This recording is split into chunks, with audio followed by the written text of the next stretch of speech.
Now I will go to visibility and right click to unisolate object.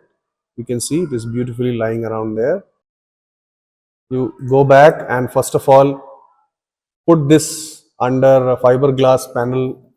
I will make another layer, or I will select this, right click, duplicate this layer with all the materials and everything. So I don't have to do it again. And I will name it fiberglass panel 01, as it is a little different from that one. Now this is under that.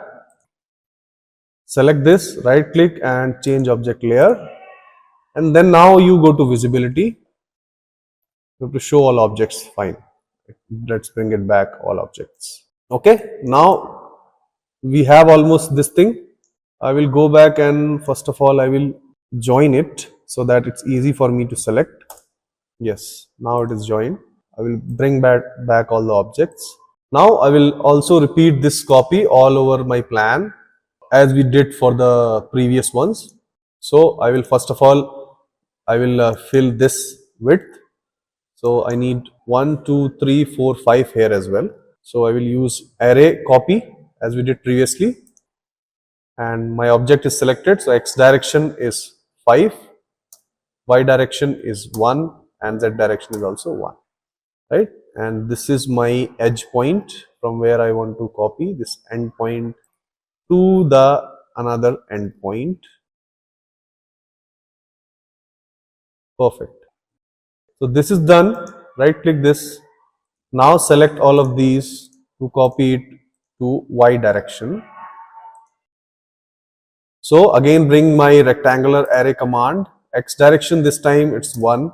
Y direction again you have to count 1, 2, 3, 4, 5, 6, 7, 8, 9, 10, 11. Total 11 you need. So I will type 11. Z direction as it is 1. Now we will use, either you can use this one, seems more prominent, endpoint, and yes, endpoint. It's filling full. Good. So basically the surface which we unrolled is now totally filled. This is the major step which we did. Now next simple step, now almost our work is done. Next simple step is to just take this surface and just put it like a rubber all over this unrolled cylindrical surface. Right. Before that, let's match something. Here you will see in this drawing the lower portions, the elements which are touching at the ground especially, they don't have those roof coverings, right? Same, it follows up on other side as well. So only it starts from this line, the covering starts from the second line, both sides. So in our model, what we'll do, because we have copied all over it, so I will delete these portions. Let's do that. I will go to the top view and will select my corner ones, these ones which we need to delete. Sorry. Okay. Same way, let's delete this side as well. Select the side and delete. Right. So this is almost what actually is there. Now our next and very simple step is to just pick this thing and just pick it up and just put it on the top of this and let it settle down automatically and adjust the shape. Right? How good is that? You can do it with any kind of pattern which you can develop that pattern on a flat surface, and wherever you want, on any kind of surface you want, you can just flow it. As I said, flow it. So the command is also flow on surface. So I will bring that command, flow along surface. Click it, and before just use it as an application. Let's see what are the different features of it. So again, I will go to Rhino help F1. Right? You can see how easy and beautiful command is this.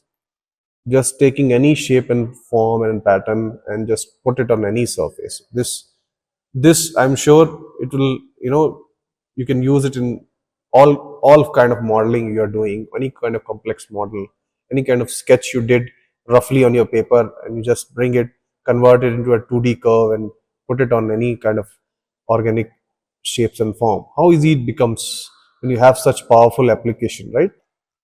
See the different ways by which you can play with this. Currently our model scenario is showing this kind of arrangement, so we will do that. Let's go back. So we are inside that flow along a surface command. It will ask me to select objects to flow along, so definitely I am going to select these elements. So let's do it better from the top view. I will select this whole thing and I will deselect my the surface, the bottom one. I don't want it now. So I have selected, I will press enter, and then it asks me the base surface. The base surface on which we unrolled. This is the unrolled base surface. I want this corner edge. This, let's say you flatten this surface. This edge of the unrolled surface is matching with this edge on your cylinder, the curved surface. It is asking me to give the base surface, which is select edge near a corner. So I will select edge of the corner, right? And why this surface is at the bottom? Because if you remember in the beginning, we have given this surface as taken as the inner diameter. You see, we have taken inner radius, which is from this to this. The height is also 15 feet 3 inches. 1 feet 3 inches is the surface outside this. So that's why these elements, these wooden members and all, they are coming on top of the unrolled and flat surface, right? You can see they are at the top and the surface at the bottom. So now we have selected, we are still in the command. Now I selected this corner. It is asking me the target surface. So my target surface is this. So as I selected this corner, I want to match it. I have selected this edge corner, so I have to match it with this edge corner, right? So I will select this edge corner and let the command do the work. Let it flow on the curve.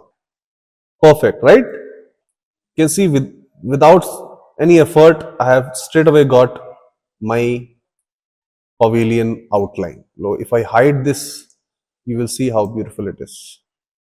Awesome, right?